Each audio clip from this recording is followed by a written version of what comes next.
First thing on our agenda is our annual Camp Ripley presentation. Colonel will join us and make his presentation. Appreciate you having me. We're really happy to do this every year with the city of Baxter and the team. I did hand out a couple of surveys. We asked that the team fill those out for us. It's just a way for us to really capture how can we better help Baxter, or Baxter can better help Camp Ripley in the long run. So with that, just a quick update. I got to do this myself, I think. Yep. So the Camp Ripley missions obviously is to provide superior customer service to all of our military and civilian agencies that come and use Camp Ripley. I highlight the bottom line there because really what we really try to do is be public facing and create a positive community relation across all of the communities that surround Camp Ripley. Some of our leadership, my boss, Major General Sean Mankey, he's the Adjutant General of the state of Minnesota, and his senior enlisted advisor is Lisa Erickson. Top two on the officer and the enlisted side for the National Guard. Our 34th ID leadership is commanded by Major General Charles Kemper and his Sergeant Major Matthew Erickson. These two gentlemen are currently deployed and overseas conducting operations. And they have the entire headquarters of the 34th Infantry Division with them overseas currently. And then the Camp Ripley leadership, obviously myself, I'm the garrison commander, and in my command, Sergeant Major Ryan Hofstad. So we basically command and control all of Camp Ripley, and then there is another training site just north of the metro near Hardin Hills, which we call the AHATS training site. Just a quick update, we kind of dipped down a little bit from our average year over year, but our economic impact that surrounds the entire community, just about $73 million. As you can see, the top line is our big one at $55 million for payroll. That really, I think, is important because we've employed a number of quality people across the board that have specific skill sets, and that enables us to keep Camp Ripley up and running. Mark Cross actually being one of those individuals. Our location, everybody knows where Camp Ripley is, I think for the most part, smack dab right in the middle of Minnesota. Our three counties that border us, Morrison County, Cass County, Crow Wing. We've got the longest stretch of the Mississippi River that is undisturbed. We're pretty proud of that. We're a level 2 training center, which really means that there's basically 5 levels. Level 1 being the highest. Camp Ripley is a level 2, which really means that we can do just about anything that a level 1 can, with the exception of mobilizing from Camp Ripley, even though we still kind of mobilize from Camp Ripley. So all heavy maneuver, tanks, Bradleys, Army aviation to the Air National Guard side with C-130s and different jets from the 148 that do flybys. They're not allowed to land on our airstrip. It's not long enough, it's not wide enough, but they do flybys occasionally. And again, about 53,000 acres of terrain there. Some of our accomplishments and events that go on at Camp Ripley. In 2023, we just went over 400,000 soldiers and airmen coming through our gates, and approximately about 78,000 civilian agencies, primarily law enforcement, whether it be the state patrol or local police departments and sheriff departments, that actually come to Camp Ripley to train and do some weapons qualification, things like that. Everybody, I think, for the most part, has seen or has come to the open house. We had it in 23, we'll have it again in 25. This year we'll conduct what we call the Court of Honor, where we basically memorialize individuals that have served or done great things for the Guard. over a period of time. So that'll be in October. We obviously host not just National Guard training. We host active duty Air Force, Navy, Marines, and Coast Guard. Primarily the Navy and Coast Guard has been most prevalent with some of their diving operations under the ice, doing search and rescue, wanting to do more EOD explosive stuff, but we're still kind of working through some of those things with them and the environmental side. Excuse me. And then we just got done celebrating the 51st anniversary of the Norwegian exchange. We had about 106 Norwegians train with us at Camp Ripley in this past February. Some of our connections, obviously, we support civil authorities, and I'm pretty sure the city of Baxter is pretty aware on how some of this thing occurs. So you have an event, right? It's a flood, it's a fire, it's whatever, right? That goes into the sheriff's department. The sheriff department then goes to the Homeland Security Emergency Management Team, which then ultimately gets to the governor, which then will either give the order to deploy the National Guard for support. And those typical missions are up there, and then the associated tasks that go along with supporting those multiple types of missions. A little bit of our construction update.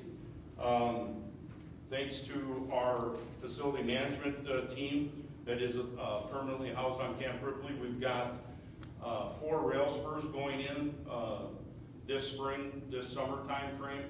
It's about 2 more miles of rail spur on Camp Ripley, which is really going to enable our efforts in not mobilizing units, but mobilizing units out of Camp Ripley a lot quicker. So right now, I think with our current infrastructure, it takes us about 14 days to deploy the 1st Brigade Combat Team, which is our largest structure in the Minnesota National Guard.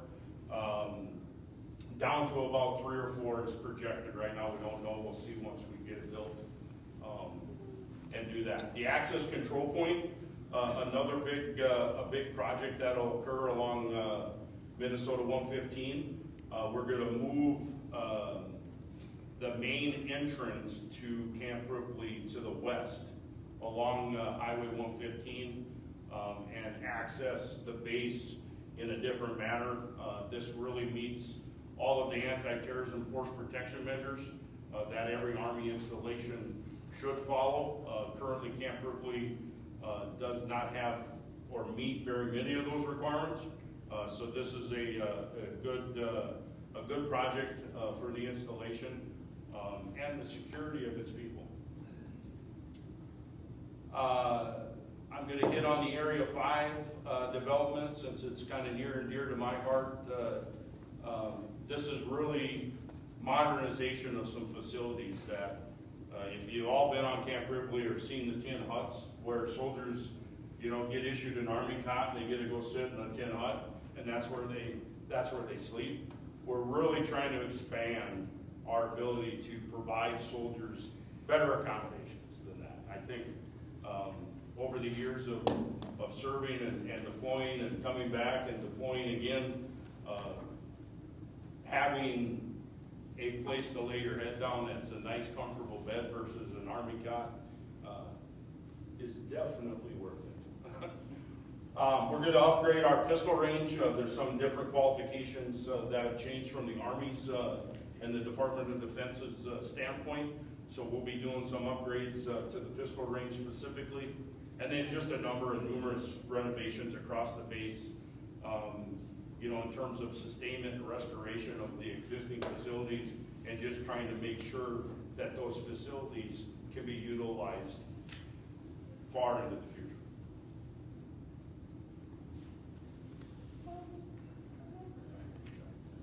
The museum update, again, the museum board went to the state legislature, secured about $30 million from the state legislature and Governor Walz to build about a 40,000 square foot facility and numerous things in terms of displays and everything on the outside of the facility. I believe that this has been already received the construction contracts, and they should start breaking ground, I would say probably sometime in late June, early July. Here's some of the meat and potatoes, probably what all the residents are wondering what's going to happen this summer in terms of military operations and training. June is really going to be probably our noisiest month throughout the summer. Obviously, artillery is highlighted. They make quite a lot of noise. It's about 155 caliber round that weighs about 101 pounds. All HE, so it's very high explosive, makes a significant impact on the ground, which shakes and rattles windows occasionally. July is super busy for us. We're bringing in the exportable combat team to support the 2nd Brigade combat team, which is primarily out of Iowa. So they're getting ready to get mobilized here in the near future as well. So they're going to go through the XCTC process and get trained up and meet their validation marks prior to their mobilization. And we're happy to have them. And then August, September, October is really just kind of our normal throughput of soldiers and units that come through and train. A lot of weapons qualification and different things like that. And then we'll bring the Minnesota DOT in. They conduct their snowplow training on Camp Ripley as well. So we're happy to partner with the Minnesota DOT on all of those aspects for their trainings. Our state partners, obviously the Minnesota DNR, Minnesota State Patrol, HSEM, and then the Minnesota DOT. The top 3 all have permanent offices on Camp Ripley, so they have a permanent presence on Camp Ripley with us. It's a great partnership to have those kinds of state agencies connected with us. And then we just basically really, I mean, the collaboration between the entities is just phenomenal. You almost have to sit in some of the meetings and listen to some of these folks talk back and forth. I mean, it's a great collaboration. So, but those are our big hitters there on base. Obviously, soldier and family programs, another real important thing for us in the military. How do we support our families, our friends back home when we're deployed? These are just some of the entities that are on base for a constant resource to our family and friends. Community outreach, like I said in the beginning, we like to be public facing as an installation. I like to think of us as just another small town in the community, really. But we try to do a lot of different things, and you can see the list here in terms of our outreach. Some of the things that we really kind of have fun with is obviously the Christmas gift tags and donating blood.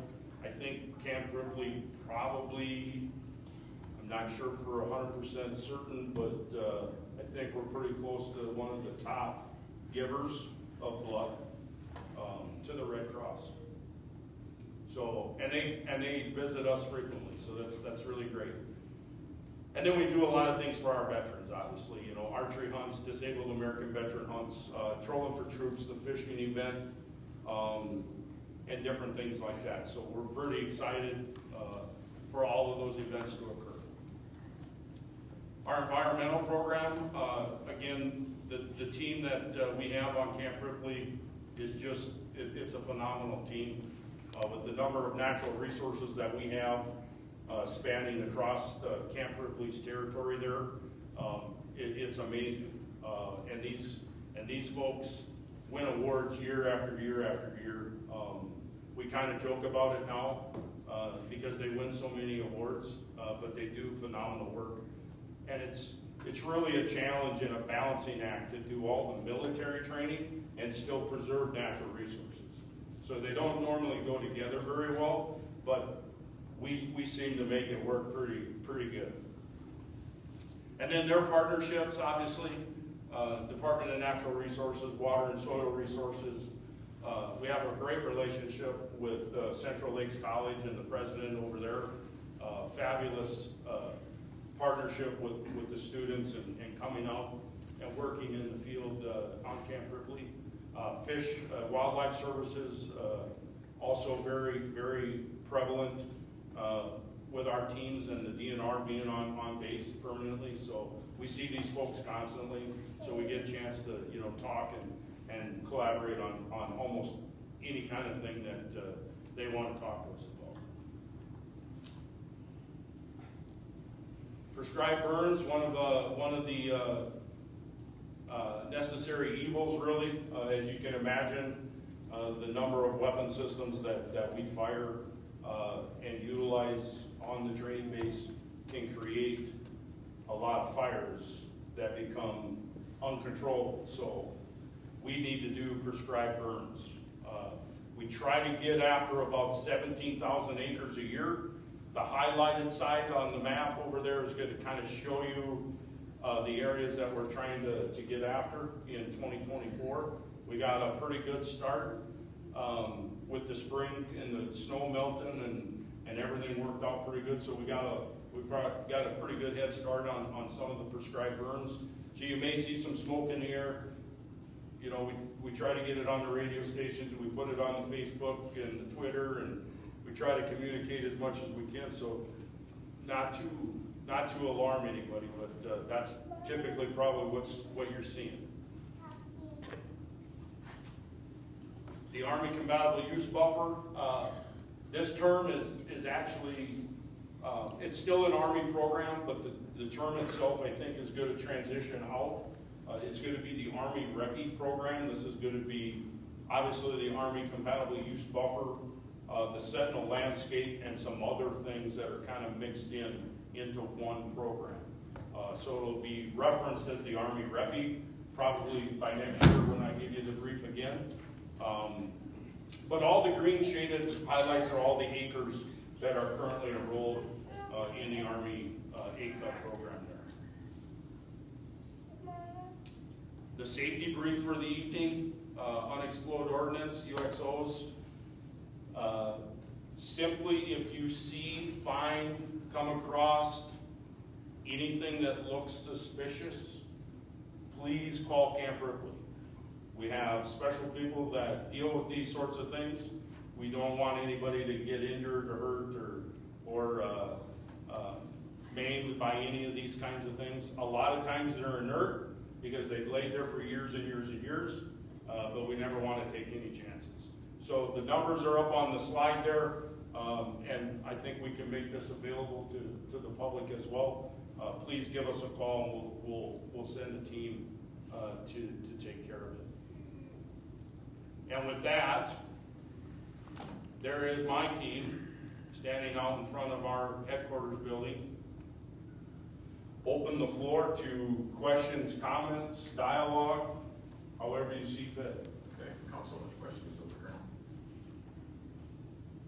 May I open it up to the audience? Anybody got a question you've been dying to ask somebody from Camp Ripley? This is your chance. You got it right here. Anybody, most everybody here has lived around it long enough. Yeah, they've seen it, they've heard it, right? We've heard it and smelt it. Yeah, absolutely. We know what it's about, I guess. Anybody at all?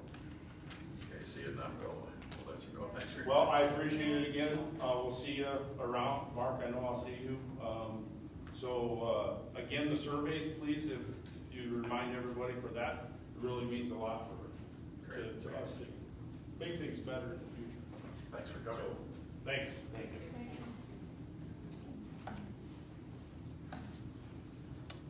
Okay, are there any other public comments? Anybody wants to address something that's not on the agenda? We would entertain those comments at this point. You seeing that, we'll move on. We'll move forward. Consent agenda. The following items are considered non-controversial by staff and are recommended to be read and passed in one motion. Any councilperson, staff, citizen, or meeting attendee can request one or more items be pulled from the consent agenda. Any item will be pulled and addressed immediately after the passage of the consent agenda. Otherwise, the following items will be passed in one motion.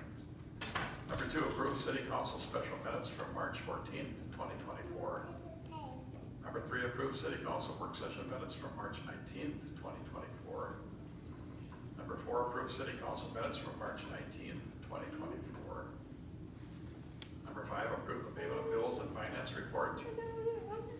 Number 6, approve the amendment to Costco's liquor license to allow liquor sales in the expanded liquor store area. Number 7, approve appointment to the seasonal position of streets and maintenance, utilities maintenance. Number 8, accept the Parks and Trails Commission meeting minutes from March 18th, 2024. Number 9, approve the Special Utilities Commission minutes from March 20th, 2024. Number 10, approve the Thyan Well Company quote in the amount of $120,000 for the 2024 well rehabilitation project. Number 11, approve the SCH professional services contract in the not to exceed amount of $7,500 for the Water Capital Assessment Management Plan, CAMP 2024 project. Number 12, approve the SCH professional services contract in the not to exceed amount of $64,800 for the 2024 water system hydraulic model update and water system 20-year use projections.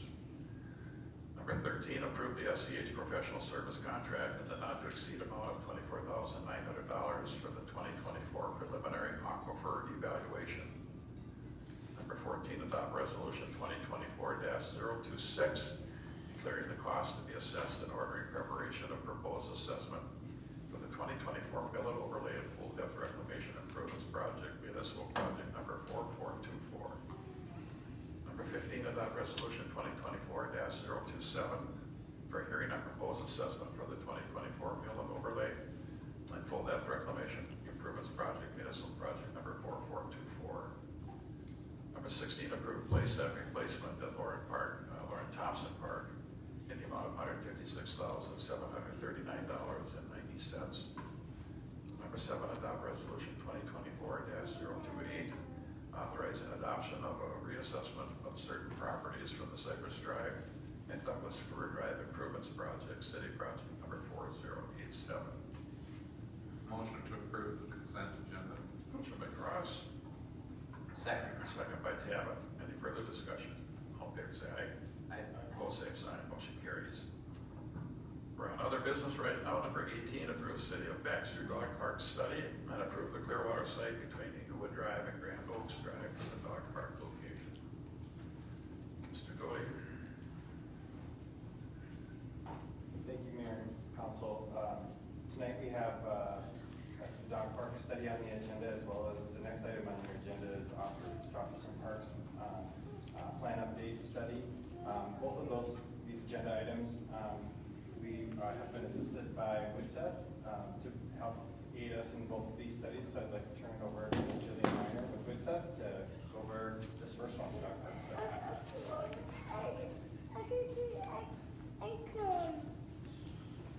Hi, everybody, again. Thanks for having me. Just to kind of finish up and wrap up things, as we've all been kind of talking about here over the last number of months, but the intent of the study was really to address the potential locations through a comprehensive analysis, research, stakeholder input to kind of better inform planning and design recommendations and operation and maintenance concerning future dog park location for Baxter. Really we walked through assessment, analysis, determined things on site characteristics, cost-benefit analysis, and ultimately ended with a full final report here. And had a very great public open house, and I think we're here tonight to seek final approval for the Clearwater Inglewood Drive. That was the Parks Commission's recommendation moving forward this evening. Okay, thank you. Council, any questions of her?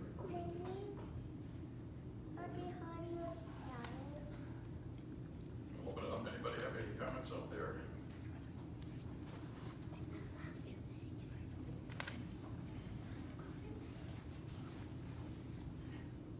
Seeing none, look for a motion to approve does it make sense to split this, approve the study and then approve the site, as opposed to having one vote? I would prefer that because I think I would like to vote differently on it. I think approve the study is an easier vote, right, which is approve the study. I think there's a lot of public comment in the package about some concerns about the two locations. If there's a need to move forward on the site and that's the way the city goes, that's the way it goes. But I think one of the public comments made a good point where you look at the city of Brainerd, where their dog park is, doesn't interfere with the quiet enjoyment of residents in Baxter. So, I'm not sure. I can see why they're selection 1 and 2. I just don't know if I'm going to vote for them. So I'd like to separate these two, approve the study separately, and then vote on the site selection. Does that make sense? Is that a reasonable request? Okay, I don't know, how do we do that? Don't we usually accept the, Do however you want, however the council wants. usually with a study like this, don't we usually accept the study as a separate vote, or is that not? No. That's true on projects, I think. Some, Yeah, you can do it however you want. I mean, the study that you'd be accepting accepts basically the Inglewood and the Clearwater sites as the top 2 sites. Correct. So it begs the question, what next if you accept the study but don't recommend a site to construct a dog park? Because after acceptance of the study, staff is going to need the direction from the council on what are the next steps and what's the timing. Because the previous direction is to try to get a dog park built this year from the council. So in order to achieve that, we need to move right into a design on a specific site. So if we depart from that, then, and that's fine, that's all the council's wishes. So I'm only one. I can vote no and have be a no against the study. I thought the study was very good. So even though it's likely going to be a no vote, it's not because of anything wrong with the study.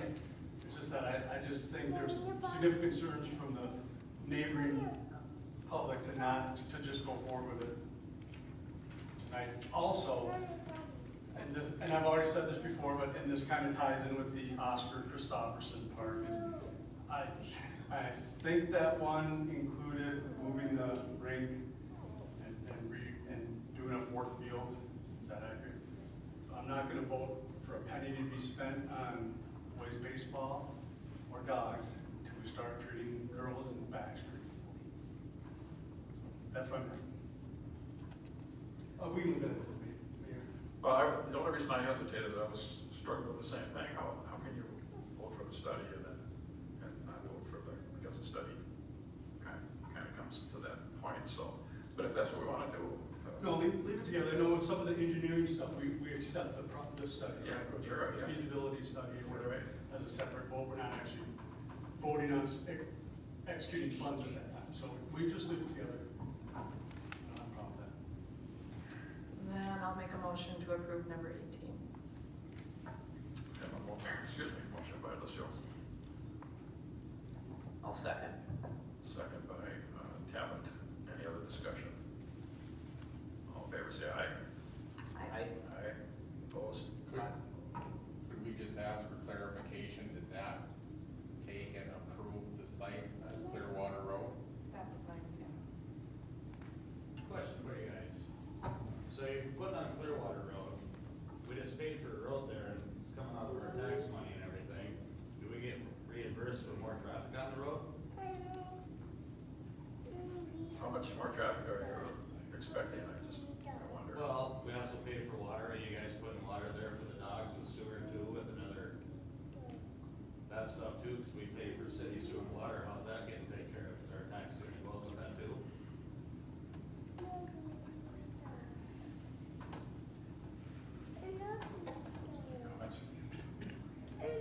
It's my understanding that the park will be paid for by the park dedication funds. But we paid for the road, so we get reimbursed for the more traffic, or no one's going to end up showing up with water?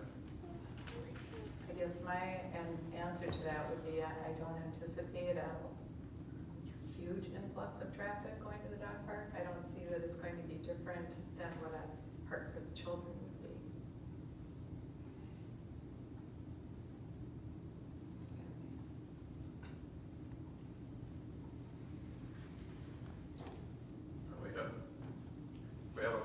second, and I think we voted, is that correct? I guess I just have a question. We live in the townhome, and when we talked to Josh, did you listen to any of the people that did not want it there? I mean, do you know how many people that didn't want it there? Many, many, I think everyone was listened to, was my understanding on both sides. and some people, yeah. Another question, I noticed you guys are putting, pipes in and everything, getting ready for sewer and water there. Why do we have these meetings? If it was already decided back then when they're doing the road? That was news to me. Trevor did speak to sewer and water was gonna go there no matter what was there. You're always gonna Need to put clarify. sewer. The water and sewer was extended out on that property, just like several of the services all the way along that south side of Clearwater Road was stubbed out where to put the trail in. Had nothing to do with whether a dog park was going into the property or not. And I know Pratt's about 5 years ago, started opening up to get water drain out of there, so there's less water in there too, around that area. We haven't changed the drainage system. It's the Section 6 stormwater plan that has been in place. It started in 1988. We have not changed elevations on anything since I started here in 1999. Now, what may have happened over the years is maybe something was opened up. There was a beaver dam or a muskrat dam in the system, but we have not changed any elevations on Grand Oaks Drive since 2004. We've not changed any elevations on Clearwater Road since 2004.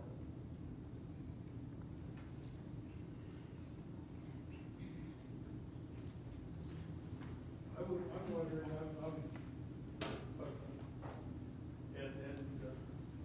guess the question I've got is, how much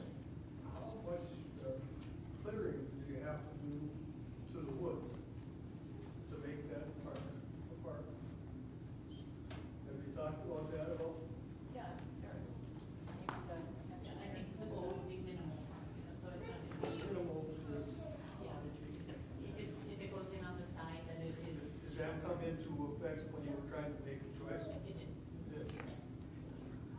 Is the other one more Because residential or not? The other one on, Water tower drain looked like yours was. Both residential, both positives and negatives, both, and the goal would be where the road is placed. So it would be a clear cut.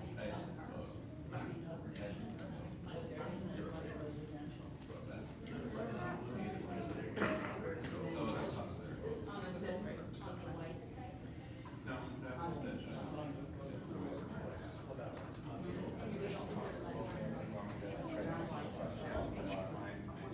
Okay, if we can just kind of, we got a procedural problem here. I asked for comments before we took the vote, and there weren't any. Now we took the vote, now there's comments, so we've got a little bit of a procedural problem. What did you want to say, Josh? Yeah, I just didn't know if you wanted me to address the tree question or not. We won't know until we design it. Obviously, some trees would have to come down, but the idea of trees in a dog park is a good thing, because it provides shade, so. But wouldn't it be better to plant trees than take trees out? It'll take a lot longer to get shade off of planted trees than current trees, I suppose. Well, we had a vote, and it was 3-1, and a 4-1 vote. Yeah, so that passes. I guess, we have a Parks Commission, we ask them to look at things, and they spend a lot of time on it too, and so I guess I'm honoring that decision made by them. Anybody else got any other And I comments? guess just because it's pretty well known that I've been a real strong advocate for the dog park as well as parks for people, I just have very strong feelings that it's going to be a positive. That will remain to be seen, but my belief is that the people who live in Baxter expect good things and they deserve good things. And when we're going to do something, we want to do it well.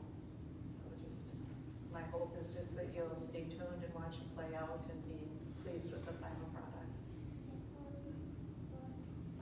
I just have one other comment on the design itself. There's 2 locations within the plan for that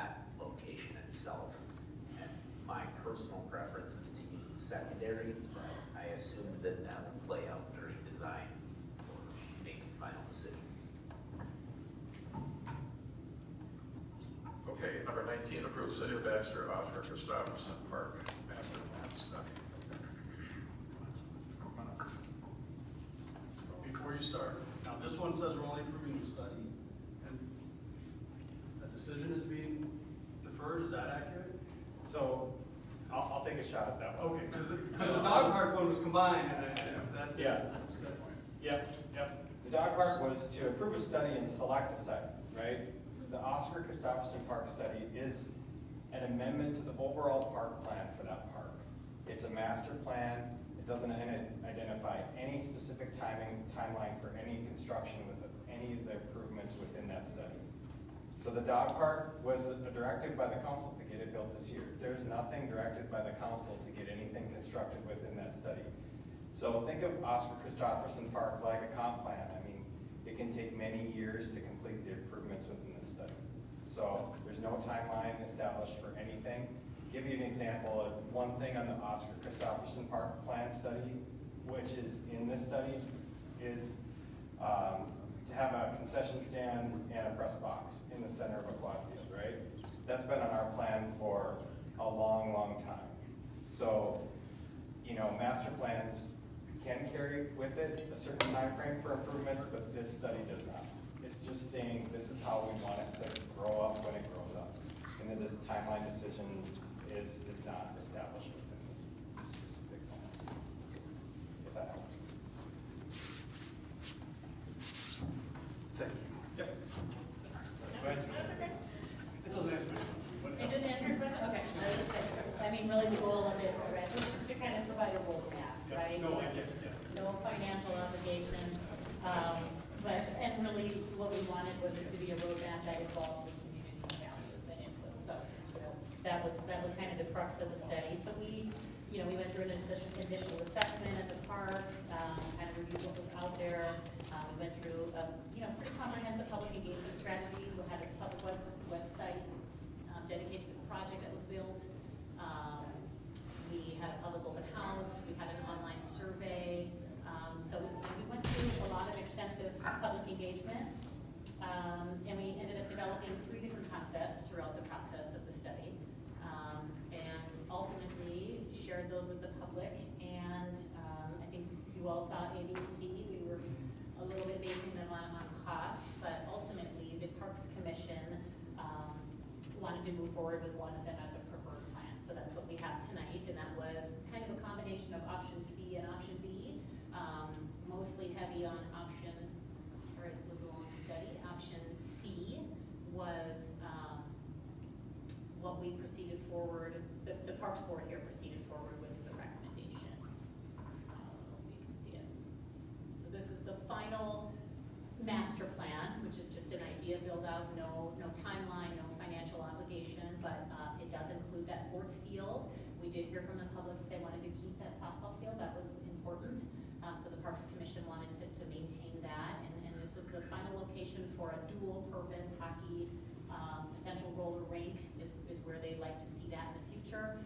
There was 2 additional batting cages added, some potentially angled parking where people kind of use, it sounds like as well, or already. Reorganizing some parking potentially in the future just to accommodate possibly larger baseball events. And this heavy blue outline down here, that's really the little bit of a realignment of that entrance road for safety purposes. And that's the main area that we're focusing on reorganizing of the parking. The rest of it's just shown to make it a very pretty master plan, but that's really sitting on the existing parking lot, exactly where it sits. So this part here in the blue is kind of where it shifts off of that existing alignment. And so this was the final recommendation from the Parks Commission. Do you have any questions on the plan? No pickleball? I'm sorry, yes, on the north, here, I skipped over that. So on the north, the recommendation we did was the sand volleyball. The pickleball really we couldn't get 6 courts in, but we have a dual court up here, so this would be basketball, pickleball, and possibly we could do pickleball on this facility here year, I think four courts was. Yeah, if I could just add, I know the Parks Commission talked about the idea that if you're gonna invest in a hard surface, which is gonna be expensive, for both the court in the northeast and the hockey rink, to have those facilities be multi-sport and get as much as you can in terms of multiple sports on those surfaces. So that was part of their direct recommendation as well.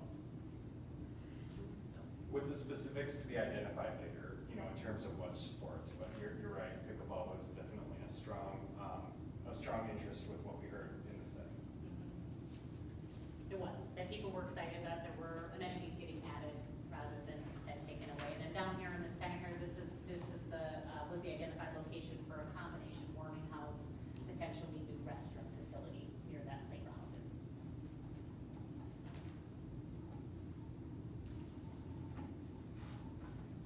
Questions? There were some costs and things as well in the plan, but just planning budgetary items. There was a couple of comments that caught my eye on about placing the hockey rinks north, south, east, west to take advantage or get away from the sun kind of deal, make it last longer. And one of them we've talked about, some people have refrigeration in the slab to make it go longer. I suppose that's prohibitive, I'm sure. Well, it's not, it's a cost, but it can be done. That's my point, though. A lot of cities do that, have refrigeration in their slabs. Yeah. Let's say that for the indoor hockey facility. Yeah. Oh, sorry, even exterior. We don't want to put it on next year. Okay, just interesting comments made. Okay, any other questions for her? Seeing none, look for a motion. Yes, I'd make a comment. I think to Councilmember Phillips' question, I think it should be noted, we approve long-range plans. Staff is using them as guides, just like the Southwest Baxter. They approved a long-range plan, and when opportunities arrive, we bring them forward to the city council to see if you want to proceed.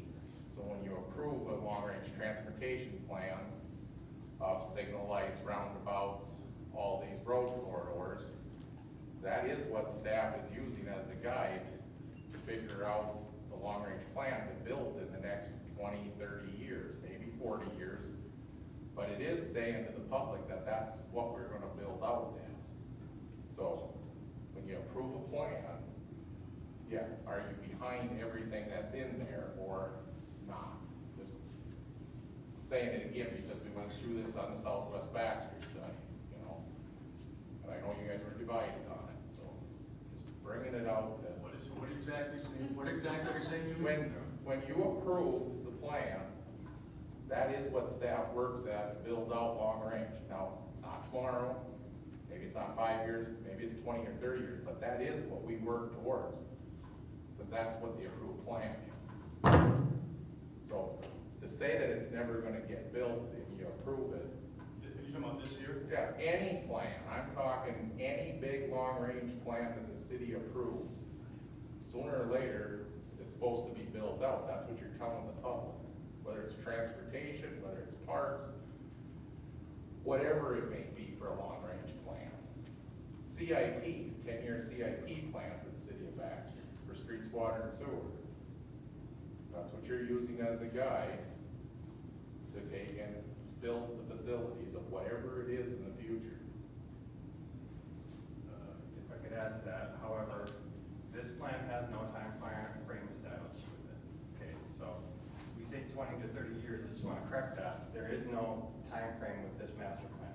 It's our plan for how to grow and finish out the park. So there is no time frame established with this plan. I want to make sure that's clear. There's no promises been made on time frame. Just since votes have been open. I don't think that's open. Yeah, I just wanted to reiterate though, like, through the Southwest Baxter plan that Trevor brought up, that started as like, let's just find out, and now there is a $10 million plan hanging out there that will be followed someday. So if have a problem with this, don't vote for it, because it will fall into. I intend to, even though there's no money tied to it, I intend to vote, yeah. I understand what plans are, Trevor, I was confused as what you're trying to tell me though. You're trying to tell me something, but you won't tell me, you're just saying plans are used by staff, I get that. Well, May I have one more thing? Yeah. well, it's just like a roads project. You have a feasibility study and it says, yes, it's feasible in the engineer's mind and we can build this for this cost. Then we get a chance to vote again on do we proceed with construction documents. Then we get a chance to vote after it's bid, do we want to build it for that price? But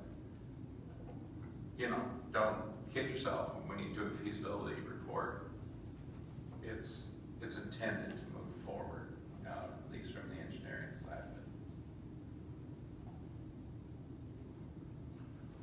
it. Mayor, if I could just circle back to the original intent of this particular study, I just wanted to, I'll just make sure it's stated that we did this study because we heard from the neighbors when the hockey rink deteriorated. And the long-term plan that's been on the books for a long time, which got affirmed with the 2015 comp plan and was planned long before that, was that the fourth ball field would make a quad. And the problem with that is the hockey rink was in the location of the fourth field. So we had a problem to solve, and there was never a solution ever approved on that. So if you have neighbors that are interested in skating, and the long-range plan says put a fourth ball field in, we needed a solution to that. So that was one of the primary reasons for doing the study.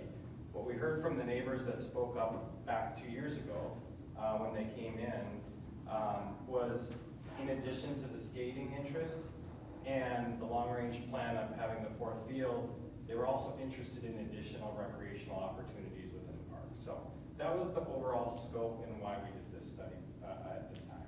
So just to set that context, because it goes back a couple of years and then way before that too with the long-range parks plan for this park. Okay. I have no idea where we are. Do we have a motion on this, or? I think you're waiting for a motion. Waiting for a motion? Okay. Look for a motion to approve number 19. I'll make a motion to approve 19. A motion by Ms. Hill. I will second it. Any further discussion? All in favor, say aye. Aye. Aye. Aye. Opposed, same sign. Carries. Thank you. Okay, we finally made it there. Council comments, Connie? I'm just circling back, a term I can't stand, but it's one I'm going to use right now.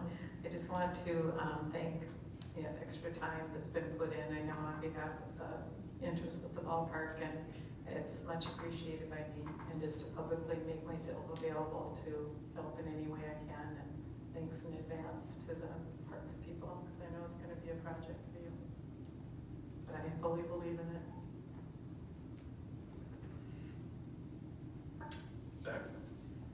I just had a couple of follow-ups from the water discussion we had the other day.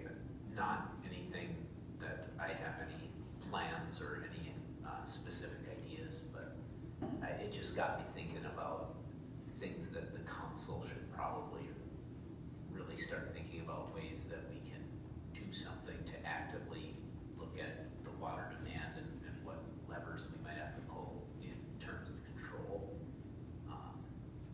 One of the things that I felt was missing was the why we saw the spike in water demand over the past couple of years. Obviously, the capacity of our wells is one thing, but do we need to look at things like, I know it was mentioned that car washes were added.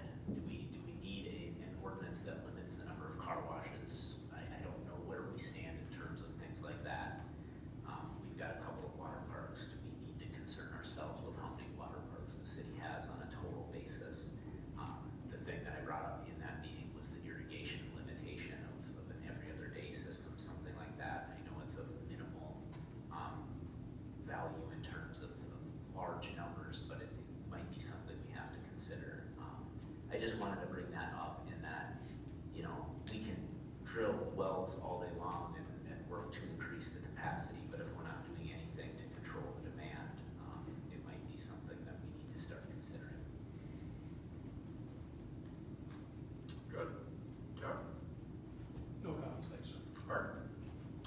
Yeah, going forward on the dog park, I just hope through the design process, the council gets to be involved in it a little bit more instead of just, you know, getting it kind of at the end when there's kind of a design. I'd like to, you know, be a part of that design maybe.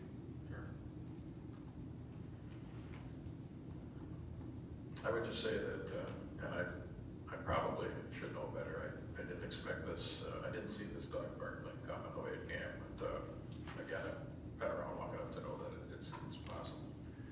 But some of these situations where, there's just never a good place, and the good place would have been out in the woods, 10 miles away, but then there's no water, there's no sewer, there's no bathrooms, and so, you know, you try to piece it together, and what works, and if you look at the sites that they looked at, where you could get the water, you could get the sewer, there was gonna be housing, there was gonna be issues, and so some things, people just don't want, they never will, and other things just they don't fit, and so you, for lack of a better term, you take the lesser of two evils, maybe, something like that, and eventually the decision's gotta be made, we're gonna have a dog park, we're gonna have, where's it gonna be?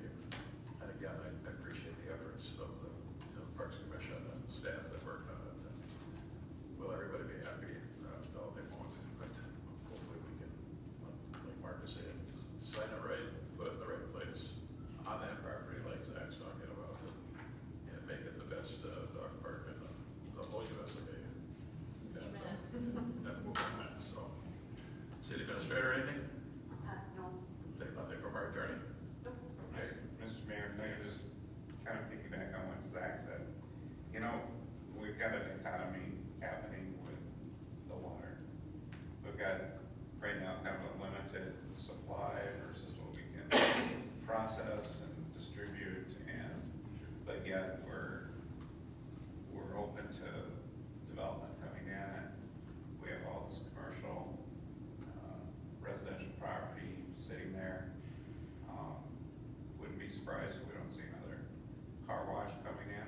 Might not be a huge, what would I say, commercial car wash, but it certainly could be, you know, single or double stall car wash could easily come in with a project, and you know, it's balancing act, and I'm not quite sure how you do it. Conservation is one aspect that, you know, we certainly ought to look at, but, you know, we don't want to necessarily throw up a red flag and say, no, we don't want any more development either, so, you know, I guess that's why we're doing all the studies and all the rehabs of the wells and keep things moving forward, but it's, every time it gets dry, we have this conversation. It's not the first time.